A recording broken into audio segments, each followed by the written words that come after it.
September 12కి release అయిన Mirai movie అయితే box office దగ్గర వసూల్లో వర్షమే కురిపిస్తుంది. ఫస్ట్ వన్ కలెక్షన్స్ వచ్చేసి ఆల్ ఓవర్ ఇండియాలో 13 crores అయితే వచ్చింది. అండ్ స్టేట్ వైడ్ గా చూసుకుంటే కర్ణాటకలో 1.6 crore, ఏపీ తెలంగాణలో 11.5 crore, తమిళనాడులో 0.3 crore, కేరళలో 0.5 crore, రెస్ట్ ఆఫ్ ఇండియాలో 1.9 crore. Total day one collections వచ్చేసి 15.35 crores వచ్చింది భయ్య.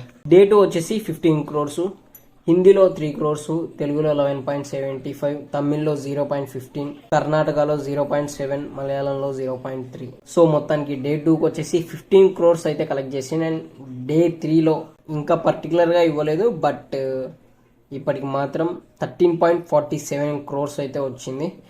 టోటల్గా మొత్తం 3 డేస్కి కలిపి చూసుకుంటే 41.47 crores వచ్చింది. కానీ దీనికి పెట్టిన పెట్టుబడి మాత్రం 50 crores భయ్య.